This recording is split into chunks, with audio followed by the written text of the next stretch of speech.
సంధ్య theatre దగ్గర చనిపోయిన Revathi matter రోజు రోజుకి సంచలనంగా మారుతుంది.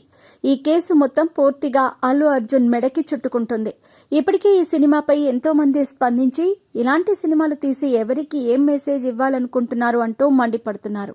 అయితే తాజాగా పుష్ప 2 సినిమాపై తీన్మార్ మల్లన్న సంచలన వ్యాఖ్యలు చేశారు. సుకుమార్ గురించి మాట్లాడుతూ, ఈ సినిమాలో క్లైమాక్స్ సన్నివేశం ముందు పోలీసోడిని స్విమ్మింగ్ పూల్లో వేసి స్మగ్లర్ ఉచ్చపోస్తాడు.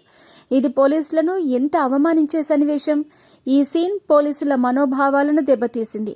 సుకుమార్ ఈ సినిమాలో పోలీసుల్ని అవమానించారు. బిజీగా గడుపుతున్న లైఫ్ లో చిన్న బ్రేక్ తీసుకుని ఎంజాయ్ చేయాలి అనుకుంటున్నారా? అయితే వెంటనే ఆర్వే వెకేషన్స్ ప్రైవేట్ లిమిటెడ్ ని సంప్రదించండి. మరిన్ని డీటెయిల్స్ కోసం సంప్రదించండి 7997979960. ఈ సినిమా నుండి ఈ సన్నివేశాన్ని తీసివేయటమే కాకుండా సుకుమార్ పోలీసులందరికీ క్షమాపణలు చెప్పాల్సిందే. సుకుమార్ పెద్ద హౌలేగాడు. ఇలాంటి సినిమాలా తీసేది ముందు వాడిని బొక్కలో వేయాలి. ఇదేమైనా సమాజానికి పనికి వచ్చే సినిమానా? నువ్వు నోరు తెరిచి బన్నీ అనేటోడిది తాగు, సిగ్గుండాలిరా వెదవా అంటూ కాంగ్రెస్ ఎమ్మెల్సీ తీన్మార్ మల్లన్న పుష్ప 2 సినిమాపై, అల్లు అర్జున్ పై, సుకుమార్ పై సంచలన వ్యాఖ్యలు చేశాడు.